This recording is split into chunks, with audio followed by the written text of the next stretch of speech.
നിനക്ക് ഏറ്റവും ഇഷ്ടം എന്താണെന്ന് ചോദിക്കുമ്പോ ഉമ്മമാരെ ഫാത്തിമ ബീവി പറഞ്ഞത് ഗൗരവത്തോടു കൂടി ശ്രദ്ധിക്കണം. ഫാത്തിമ ബീവി പറഞ്ഞത്, എനിക്ക് നിങ്ങളെ കൂടെ ഒന്ന് ഫ്ലൈറ്റിൽ കറങ്ങണം, ഗൾഫ് ഒന്ന് കാണണം, എനിക്കൊന്ന് സൗദി കാണണം, എനിക്കൊന്ന് ദുബൈ കാണണം, എനിക്കൊന്ന് അമേരിക്ക കാണണം എന്നല്ല, മറിച്ച് മോളെ ഫാത്തിമ, നിനക്ക് ഈ ലോകത്ത് വെച്ച് ഏറ്റവും ഇഷ്ടമുള്ള കാര്യം എന്താണ് മോളെ എന്ന് ചോദിക്കുമ്പോ ഫാത്തിമ ബീവിയുടെ മറുപടി, ഓ അലിയാർ തങ്ങളെ, ഓ എന്റെ പ്രിയതമാ, ഓ എന്റെ കരളിന്റെ കഷ്ണമായ പ്രിയ ഭർത്താവേ, എനിക്ക് ലോകത്തിൽ വെച്ച് ഏറ്റവും ഇഷ്ടം എന്റെ ശരീരത്തിന്റെ ഒരു നിറം പോലും, എന്റെ ശരീരത്തിന്റെ ഒരു തൊലി പോലും, എന്റെ ശരീരത്തിലെ മുടിയുടെ ഒരു രോമം പോലും അന്യപുരുഷന്മാരെ മുമ്പിൽ കാണാൻ പാടില്ല. അതാണ് എനിക്ക് ഏറ്റവും ഇഷ്ടം. എനിക്ക് ഏറ്റവും ഇഷ്ടം ഏതെങ്കിലും ഫാസ്റ്റ് ഫുഡ് ഹോട്ടലിൽ പോയി നിങ്ങളുടെ കൂടെ ഭക്ഷണം കഴിക്കലല്ല, നിങ്ങളുടെ കൂടെ ഫ്ലൈറ്റിൽ കറങ്ങലല്ല, സ്വർണം കൊണ്ട് എന്റെ ശരീരം മുഴുവനും പൊളിഞ്ഞ് ഞാനൊരു പൊന്നിന്റെ പെണ്ണായി ഇങ്ങനെ മിന്നിത്തിളങ്ങി നടക്കലല്ല എനിക്കിഷ്ടം. എനിക്ക് ഏറ്റവും ഇഷ്ടം എന്റെ ശരീരത്തിന്റെ ഒരു ഭാഗം പോലും അന്യപുരുഷന്മാരെ മുമ്പിൽ കാണാൻ പാടില്ല, എന്റെ മുടിയുടെ ഒരു രോമം പോലും അന്യപുരുഷന്മാരെ മുമ്പിൽ കാണാൻ പാടില്ല. ഇത് കേൾക്കുന്ന ഉമ്മമാര് മനസ്സിലാക്കേണ്ട, ഫാത്തിമക്ക് ഗ്ലാമർ ഇല്ലാത്തോണ്ടാ, ഫാത്തിമ സ്റ്റൈൽ ഇല്ലാത്തോണ്ടാ അങ്ങനെ പറഞ്ഞത്, ഫാത്തിമ കറുത്ത പെണ്ണായോണ്ടാ അങ്ങനെ പറഞ്ഞത്. മനസ്സിലാക്കേണ്ട, ലോകത്ത് വെച്ച് ഏറ്റവും സൗന്ദര്യമുള്ള, സൗന്ദര്യത്തിന്റെ പ്രതീകമായ പൂർണ്ണചന്ദ്രന്റെ പരിപൂർണമായ പ്രകാശത്തെ പോലും പരാജയപ്പെടുത്തുന്ന ലോകത്തിന്റെ നേതാവ് ഷഫീഉനാ മുത്ത് മുഹമ്മദ് മുസ്തഫ സല്ലല്ലാഹു അലൈഹി വസല്ലമ തങ്ങളുടെ മകളാണ് ഫാത്തിമ. ഫാത്തിമ ബീവിയുടെ മുഖത്തിന് ഹബീബിന്റെ ആ മുഖത്തിന്റെ സാദൃശ്യമുണ്ടായിരുന്നു എന്ന് പണ്ഡിതന്മാരെ പറയുമ്പോ ആ ഫാത്തിമയുടെ സൗന്ദര്യം ഒന്ന് ചിന്തിച്ചു നോക്കൂ ഉമ്മമാരെ, ആ ഫാത്തിമയുടെ നിറം ഒന്ന് ചിന്തിച്ചു നോക്കൂ ഉമ്മമാരെ. ആ സുന്ദരിയായ ഫാത്തിമ ബീവി ചിന്തിക്കുന്നതാ, എനിക്കുള്ള സൗന്ദര്യം എല്ലാവരും ഒന്ന് കാണണം, ടൗണിലുള്ളവരൊക്കെ ഒന്ന് കാണണം, അവരൊക്കെ എന്നെ ഒന്ന് നോക്കി കമാൻഡ് അടിക്കണം, അവരൊക്കെ ഒന്ന് എന്നെ നോക്കി ഐ ലവ് യു പറയണം എന്നല്ല ഫാത്തിമ ബീവി ചിന്തിച്ചത്. അവിടെ നിന്ന് പറയുന്നത്, എനിക്ക് ലോകത്തിൽ വെച്ച് ഏറ്റവും ഇഷ്ടമുള്ള കാര്യം എന്റെ ശരീരത്തിന്റെ ഒരു നിറം പോലും, എന്റെ ശരീരത്തിന്റെ ഒരു തൊലി പോലും, എന്റെ ശരീരത്തിന്റെ ഒരു നഖം പോലും, എന്റെ മുടിയുടെ ഒരു രോമം പോലും അന്യപുരുഷന്മാരെ മുമ്പിൽ പെടാൻ പാടില്ല, അവര് കാണാൻ പാടില്ല. ഇതാണ് എന്റെ ഇഷ്ടം. ഇത് കേട്ട ഉടനെ അലിയാർ തങ്ങൾ ചോദിച്ചു, മോളെ ഫാത്തിമ, ലോകത്ത് വെച്ച് നിനക്ക് ഏറ്റവും വെറുപ്പുള്ള കാര്യം എന്താണ് മോളെ? ലോകത്ത് വെച്ച് നിനക്ക് ഏറ്റവും വെറുപ്പുള്ള കാര്യം എന്താ മോളെ? ഉമ്മമാരെ, പെങ്ങന്മാരെ, നമ്മളോട് നമ്മുടെ ഭർത്താവ് വന്ന് ചോദിക്കുന്നു, നിനക്ക് ഏറ്റവും വെറുപ്പുള്ള കാര്യം എന്താ? നമ്മൾ പറയും, എനിക്ക് ഏറ്റവും വെറുപ്പുള്ള കാര്യം നിങ്ങൾ വേറൊരു പെണ്ണുമായിട്ടുള്ള ബന്ധമാ, നിങ്ങൾ വേറൊരു പെണ്ണിനെ കല്യാണം കഴിക്കുന്നതാ എനിക്ക് ഏറ്റവും വെറുപ്പ്, അല്ലെങ്കിൽ നിങ്ങൾ കള്ളു കുടിക്കുന്നതാ എനിക്ക് ഏറ്റവും വെറുപ്പ്, അല്ലെങ്കിൽ നിങ്ങൾ എന്നോട് പിണങ്ങുന്നതാ എനിക്ക് ഏറ്റവും വെറുപ്പ് എന്നൊക്കെ ഒരു പക്ഷേ നമ്മൾ പറയും. പക്ഷേ ഫാത്തിമ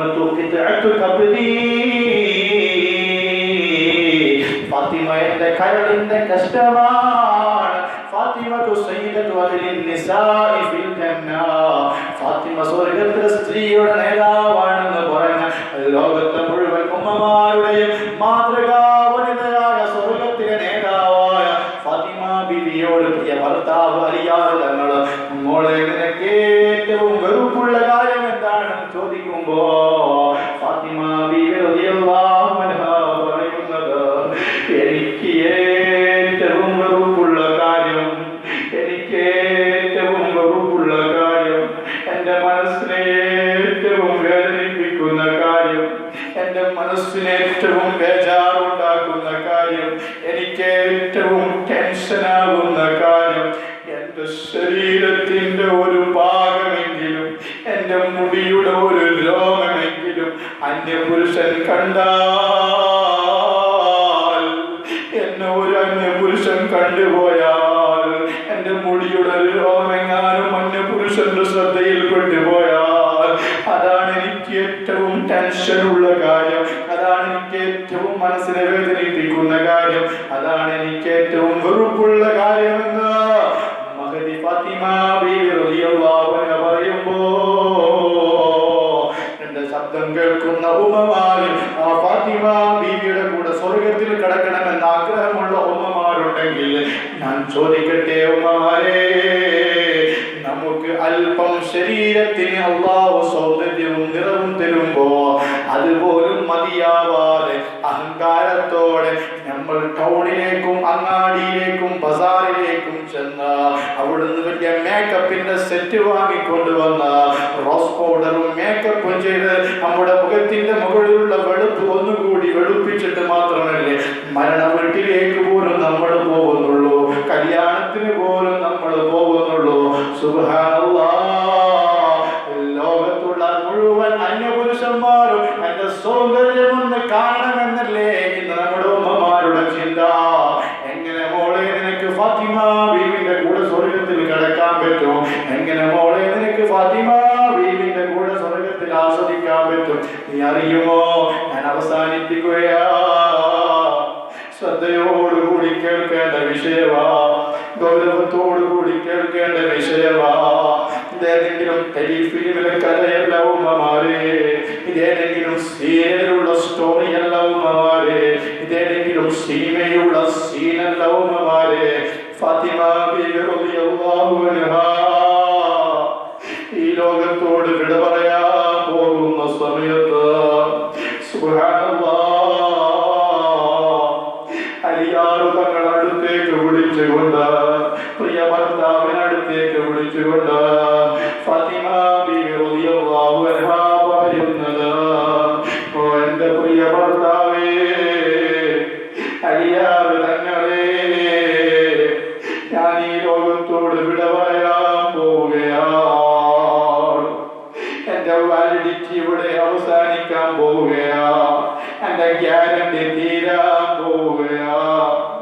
ഞാൻ ഈ ലോകത്തോട് വിട പറയാൻ പോവുകയാ.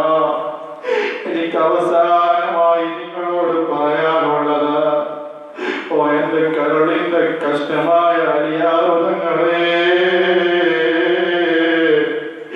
ഞാൻ മരണപ്പെട്ടു കഴിഞ്ഞാൽ എന്റെ മക്കളായ ഹസൻ ഹുസൈൻ റളിയല്ലാഹു അൻഹുമാ അവരെ നല്ലവണ്ണം നോക്കണേ എന്നല്ല ഫാത്തിമ ബീവിക്ക് പറയാനുണ്ടായതാ.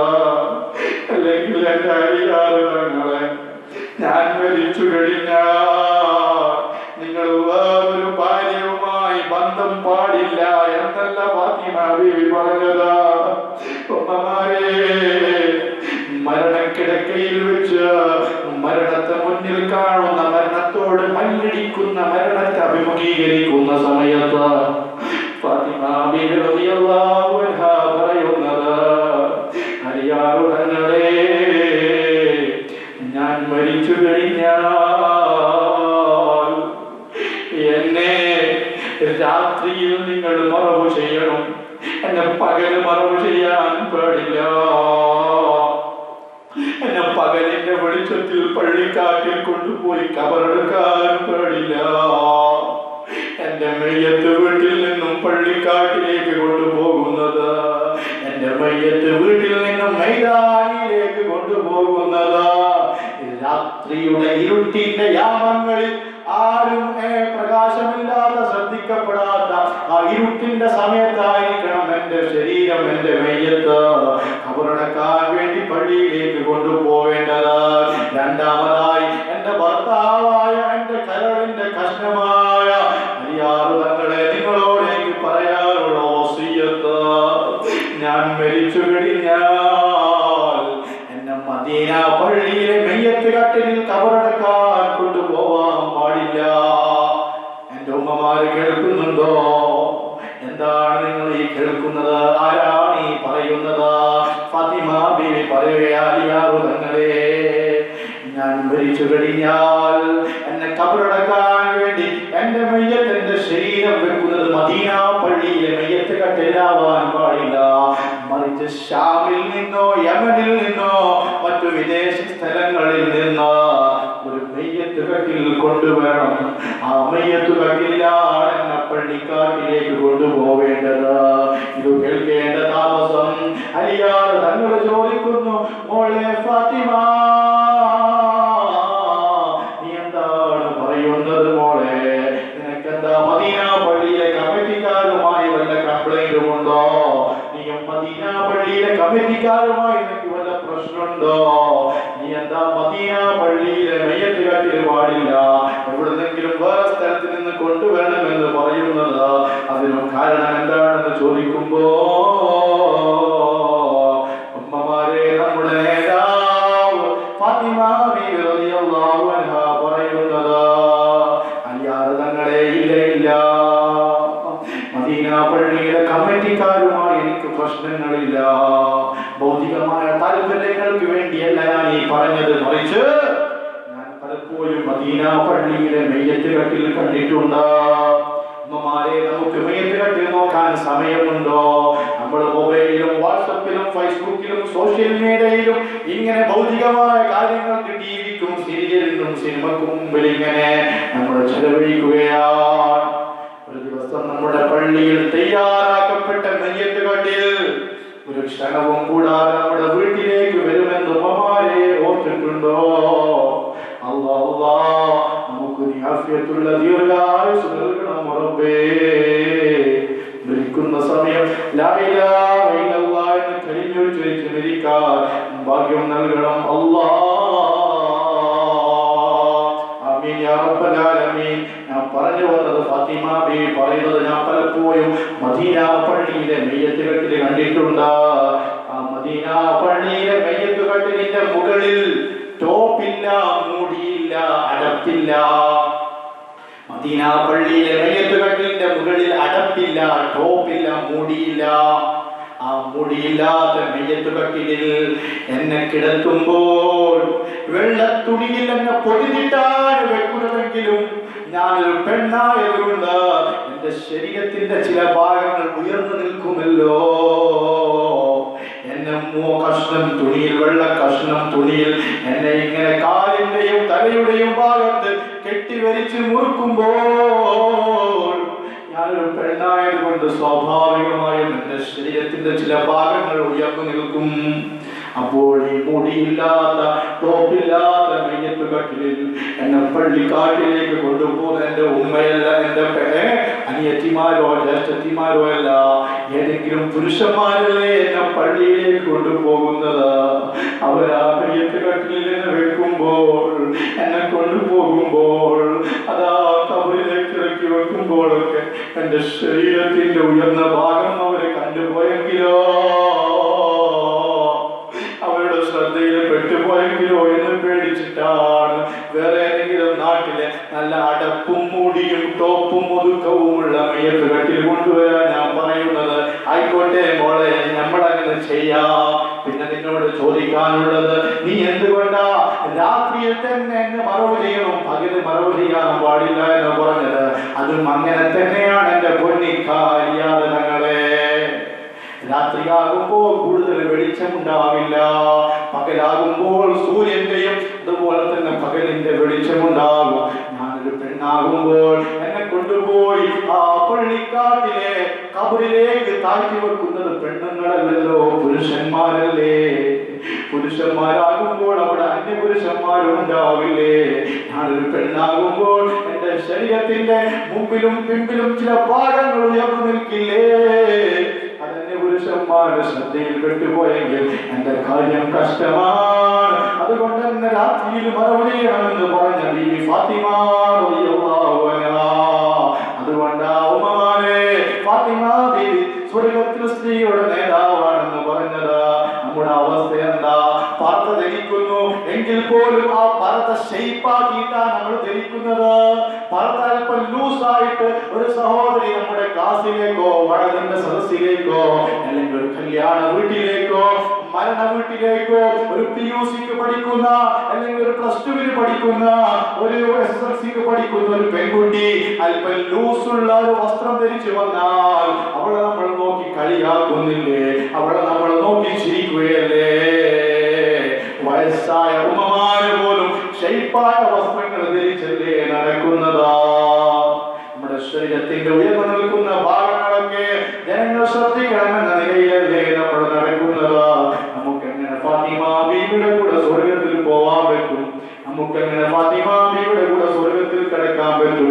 അതുകൊണ്ട് എന്റെ ഉമ്മമാരോട് പറയാനുള്ളതാ, എന്റെ പെങ്ങന്മാരോട് പറയാനുള്ളതാ, തലമുടിയുടെ വിഷയത്തിൽ, ഔറത്തിന്റെ വിഷയത്തിൽ, മുഖം മുറക്കുന്ന വിഷയത്തിൽ, ഹിജാബിടുന്ന വിഷയത്തിൽ, പർദ്ദ ധരിക്കുന്ന വിഷയത്തിൽ, ബുർഖ ധരിക്കുന്ന വിഷയത്തിൽ നമ്മൾ നല്ലവണ്ണം ശ്രദ്ധ കാണിക്കണം.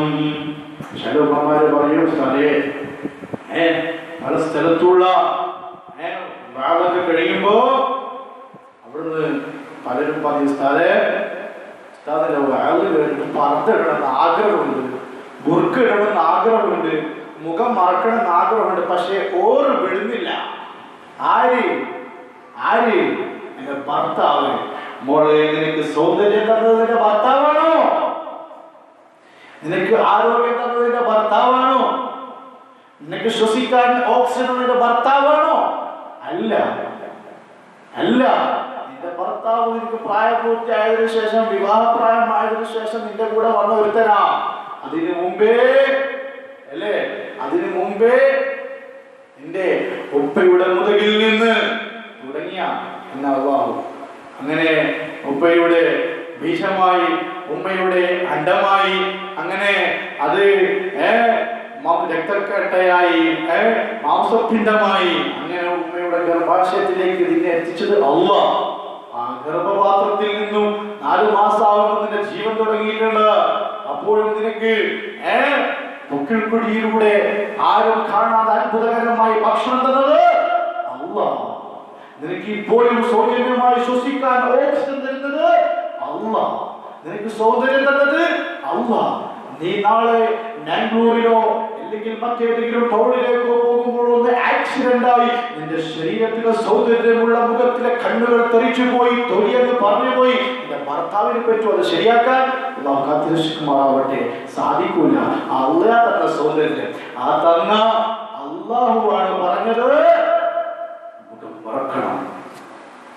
അള്ളയാണ് പറഞ്ഞത് മുഖം മറക്കണം, ശരീരം മറക്കണം. അന്യപുരുഷന്മാരുടെ മുമ്പില് തുറന്നു നടക്കാൻ വേണ്ടി പാടില്ല.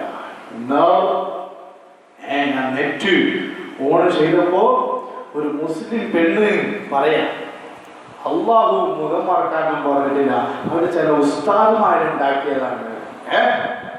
ഒരു പെണ്ണ് ഫേസ്ബുക്കിൽ പോസ്റ്റ് ചെയ്ത ഉമ്മമാരെ എന്ത് അങ്ങനെ അള്ളാഹ് പറഞ്ഞിട്ടില്ല, മുഖം മറക്കണം എന്ന് അള്ളാഹ് പറഞ്ഞിട്ടില്ല. അത് ഉസ്താദുമാരുണ്ടാക്കിയതാണ്. ഉസ്താദുമാർക്ക് അങ്ങനെ ഉണ്ടാക്കേണ്ട ആവശ്യം എന്താ? ഉസ്താദുമാർക്ക് ഇവിടെ ഹിജാബിന്റെയോ പർദ്ദന്റെയോ ബുർക്കന്റെയോ കച്ചവടമൊന്നുമില്ലല്ലോ. എന്നാ പിന്നെ അത് ചെലവാകാൻ വേണ്ടിയിട്ട് അങ്ങനെ ഉസ്താദുമാരുണ്ടാക്കിയെന്ന് പറയാം. അല്ലെങ്കിൽ ഉസ്താദുമാരെ ചിന്തിക്കേണ്ടത് എല്ലാവരും മുഖം തുറന്നിട്ടെ നമ്മൾ കാണാമല്ലേ ഉസ്താദുമാർ ചിന്തിക്കേണ്ടത്. ഉസ്താദുമാരുണ്ടാക്കിയ നിയമമല്ല. ഉമ്മമാരുടെ വീട്ടിലൊക്കെ ഖുർആൻ ഉണ്ടാവുമല്ലോ.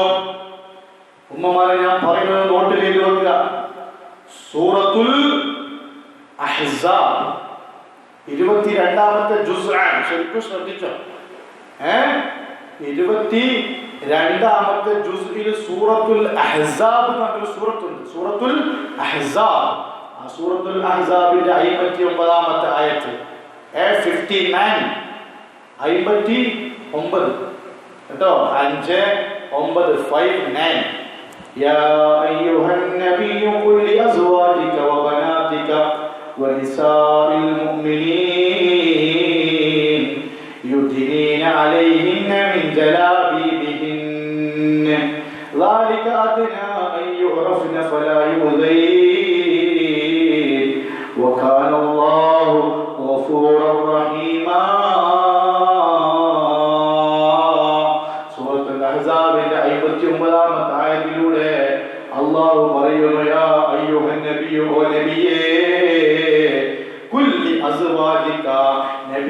അത് അങ്ങയുടെ ഭാര്യമാരോട് പറഞ്ഞു കൊടുക്കണം.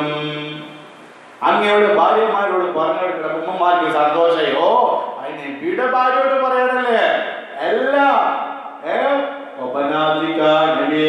അങ്ങയുടെ പെൺമക്കളോടും പറഞ്ഞു കൊടുക്കണം. ഓ അത് നബിയുടെ ഭാര്യമാർക്കും പെൺമക്കൾക്കും അല്ലേ? അല്ല,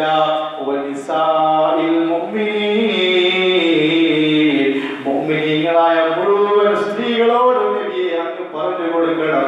യുദ്നീന അലൈഹിന്ന മിൻ ജലാബീബിഹിന്ന, ആ മുഅ്മിനീങ്ങളായ സ്ത്രീകളുടെ മുഖത്തുകൂടി അവർ മുഖംമൂടി താഴ്ത്തിയിടണം.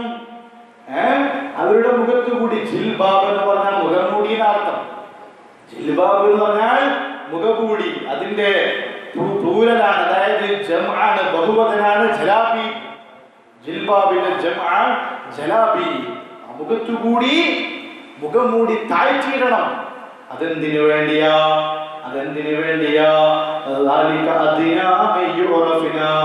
അത് തിരിച്ചറിയാതിരിക്കാൻ നല്ലതാ.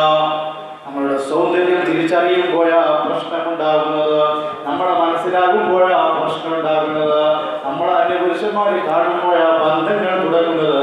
ആയതുകൊണ്ട് തിരിച്ചറിയാതിരിക്കാൻ വേണ്ടി മുഖം മൂടിയിടണം. ഉപദ്രവിക്കാതിരിക്കാനും അത് നല്ലതാ. നമ്മള് മുഖമൊക്കെ ഖുർആൻ പറയാണ്, നമ്മൾ മുഖം തുറന്നിട്ട് നടക്കുമ്പോൾ അത് തിരിച്ചറിയാനും നമ്മളെ ശല്യം ചെയ്യാനും ഡിസ്റ്റർബ് ചെയ്യാനും അത് കാരണമാകും. അതുകൊണ്ട് മുഖം മറച്ചാൽ ഉപദ്രവിക്കാതിരിക്കാനും തിരിച്ചറിയാതിരിക്കാനും അത് കാരണമാകും എന്ന് വിശുദ്ധമായ ഖുർആനിൽ അല്ലാഹു പറയാം. ഉസ്താദുമാരുണ്ടാക്കിയ നിയമമല്ല, അങ്ങനെ വെറുതെ പിടിത്തം പറയാതിരിക്കേണ്ട. അപ്പോ അത്രയും ഗൗരവമുള്ള വിഷയമാണ്. ഞാൻ ഓർത്തുപോവുകയാണ്, പറഞ്ഞ നിലക്ക് ആ വിഷയം ഞാൻ പൂർത്തിയാക്കാം. മഹദി ബീവി ഹഫ്സ റളിയല്ലാഹു അൻഹ, ഹബീബായ മുഹമ്മദ് റസൂലുള്ളാഹി സ്വല്ലല്ലാഹു അലൈഹി വസല്ലം തങ്ങളുടെ ഭാര്യയാണ് ഹഫ്സ ബീവി. ആ ഹഫ്സ ബീവി റളിയല്ലാഹു അൻഹ വേറൊരു ഭാര്യയായ മഹദി ആയിഷ ബീവി റളിയല്ലാഹു അൻഹയെ കാണാൻ പോവുകയാണ്. ഹഫ്സ ബീവി നബിയുടെ ഭാര്യയെ, മറ്റൊരു ഭാര്യയെ ആയിഷ ബീവിയെ കാണാൻ വേണ്ടി പോവുക. തങ്ങളുടെ ഭാര്യമാരൊന്നും പ്രശ്നങ്ങളൊന്നുമില്ല, എല്ലാവരും അപ്പുറം ഫ്രണ്ട്സാ. അങ്ങനെ ആയിഷ ബീവിയെ കാണാൻ ഹഫ്സ ബീവി പോയി. ആയിഷ ബീവിയുടെ വീട്ടിലെത്തിയ ഉടനെ ഹഫ്സ ബീവി സലാം ചൊല്ലി ആയിഷ ബീവിയുടെ അടുത്ത് കയറിയ ഉടനെ ഉമ്മമാരെ ആയിഷ ബീവി എന്താ ചെയ്തതെന്നറിയോ? ഹഫ്സ ബീവി മുഖം മറച്ചിട്ടുണ്ടായിരുന്നു. ആ ഹഫ്സ ബീവിയുടെ മുഖത്തു കൂടിയിട്ട് ആ മുഖംമൂടി, ആ ഹിജാബ്, ആ ജിൽബ അതങ്ങ് വലിച്ചു ഊരി വലിച്ചു കളഞ്ഞു, എറിഞ്ഞു കളഞ്ഞു. ഇത് കേൾക്കുമ്പോൾ നമ്മുടെ ഉമ്മമാർക്ക് സന്തോഷമായി. ആയിഷ ബീവി നമ്മളെ കൂടെ എന്താ ഹിജാബ് കിട്ടപ്പം വലിച്ച് എറിഞ്ഞു കളഞ്ഞില്ലേ? നമ്മളെ ആയിഷ ബീവിന്റെ കൂടെ, ഹഫ്സന്റെ കൂടെ നമ്മളില്ല എന്ന് മനസ്സിലാക്കേണ്ട. ഹഫ്സ ബീവി ധരിച്ചിരുന്ന ശരീരത്തിൽ മുഖത്തിൽ താഴ്ത്തിയിട്ടിരുന്ന ആ ഹിജാബ്, ആ മുഖംമൂടി, ആ ജിൽബാബ് വലിച്ചെറിഞ്ഞു. എന്നിട്ട് ആയിഷ ബീവി പറയുന്നു, മോളെ ഹഫ്സ, എന്റെയും നിന്റെയും ഭർത്താവ്, ലോകത്തിന്റെ നേതാവ് ഷഫീഉന മുഹമ്മദ് മുസ്തഫ സല്ലല്ലാഹു അലൈഹി വസല്ലം തങ്ങളാ നമ്മളോട് ഈ ഹിജാബ്, ഈ ജിൽബാബ്, ഈ മുഖംമൂടി ധരിക്കാൻ പറഞ്ഞത് സൗന്ദര്യത്തിന് വേണ്ടിയല്ല മോളെ, അത് സ്റ്റൈലിന് വേണ്ടിയല്ല മോളെ, മറിച്ച് നമ്മുടെ ശരീരത്തിന്റെ മുഖത്തിന്റെ നിറം അന്യപുരുഷന്മാരുടെ ശ്രദ്ധയിൽ പെടാതിരിക്കാനാ. നീ എന്താ ഇത്രയും നേരിയ ഹിജാബ് ഇട്ടത്? നീ എന്താ ഇത്രയും നൈസ് നെറ്റ് പോലെയുള്ള ഉള്ളിലേക്ക് നിറം കാണാൻ പറ്റുന്ന മുഖംമൂടിയാണല്ലോ നീ ധരിച്ചത്. ആയതുകൊണ്ട് കട്ടിയുള്ള ഒരു വസ്ത്രം കൊണ്ട് നിന്റെ മുഖം മറക്കണം മോളെ. മുഖം മറച്ചതിനെ കൂടിയത് ആ മറച്ച മുഖംമൂടിക്ക് കട്ടിയില്ലാത്തതിന്റെ പേരില് സുബ്ഹാനല്ലാഹ്. ചെറുപ്പന്മാര് ധരിക്കുന്ന തട്ടൊക്കെ നമ്മളെ കണ്ണാടി ചില്ല് പോലെയാണ്, ഗ്ലാസ് പോലെയാണ്. അതിലൂടെ എല്ലാം കാണാൻ പറ്റും. എന്നതാ ഒരു പാൻറ് ഇറങ്ങിയിട്ടുണ്ട് പെണ്ണുങ്ങൾക്ക്, അല്ലെ? എന്താ പാൻറ്?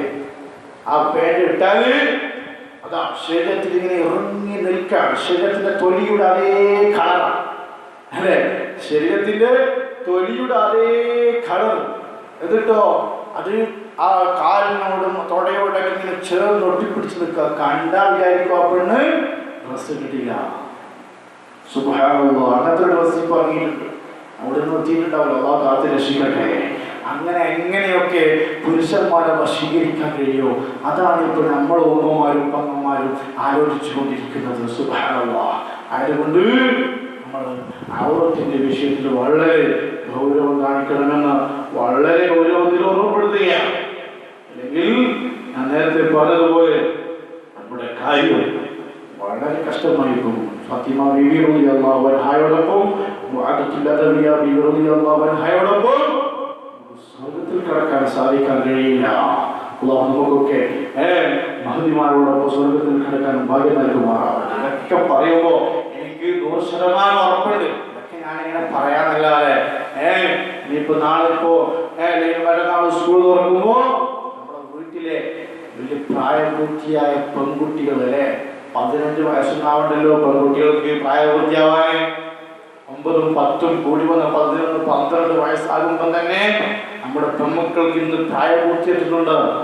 അവരിന്ന് സ്കൂളിലേക്ക് പോകുന്നത് തട്ടൂടാതെ. ചിന്തിച്ചു, തട്ടൂടാതെ. അത് മാത്രമല്ല, ഇപ്പോ നമ്മുടെ അവിടെ അശ്വരിയിൽ നിന്ന് സുരിബയിലേക്ക് പോകുന്ന കുറച്ച് മുത്താലിമീങ്ങളുണ്ട്. ഉമ്മമാരെ ശരിക്കും ശ്രദ്ധിക്കണം.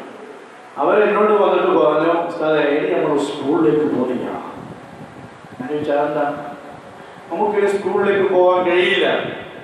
ഞാൻ ചോദിച്ചാൽ എന്താ കാരണം? അത് ആവില്ല, കുട്ടികൾ കാരണം പറയുന്നില്ല.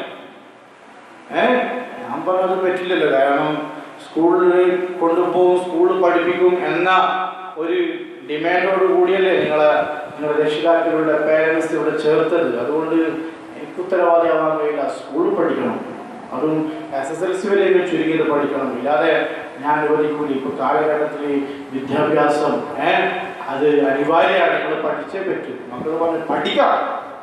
അത് ഇവിടുന്ന് സ്കൂളിൽ പോകുന്ന കുട്ടികളെ നോട്ട്സ് വാങ്ങിയിട്ട് എഴുതി വായിച്ച് നമ്മൾ പഠിച്ചോളാം. സ്കൂളിൽ പോയില്ല.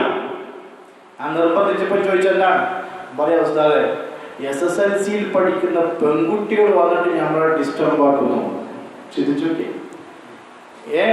നിങ്ങൾക്ക് അറിയുന്ന സ്ഥലമാണല്ലോ സുരുവീട് സ്കൂള്. അതെ, നമ്മുടെ 9ാം ക്ലാസ്സും 8ാം ക്ലാസ്സും 10ാം ക്ലാസ്സും ഇങ്ങനെ അടുത്തടുത്ത് തന്നെയാണ്. ചെറിയൊരു ഒരു മറന്റെ വ്യത്യാസമേ ഉള്ളൂ. അവിടെ അങ്ങോട്ടും ഇങ്ങോട്ടൊക്കെ പോകാനൊക്കെ പറ്റും. അപ്പോൾ 2-3 കുട്ടികൾ കംപ്ലൈൻറ്റ് പറഞ്ഞു, നമ്മളെ വന്ന് തോണ്ട, നമ്മളെ പേര് വിളിക്കുക, നമ്മളെ ഷൂസ് ആക്കുക, നമ്മളെ നോക്കിയില്ലെങ്കിൽ നമ്മളെ കളി അങ്ങനെ വല്ലാതെ ഡിസ്റ്റർബ് ആക്കുന്ന സ്ഥലം എന്ത് ചെയ്യും? നമ്മൾ ചിന്തിച്ചു നോക്കിയമ്മമാരെ നമ്മുടെ പെൺകുട്ടികളുടെ പോക്ക് ഞാൻ ഓർത്തു പോവുകയാണ്. ഞാൻ കണ്ണൂർ ജില്ല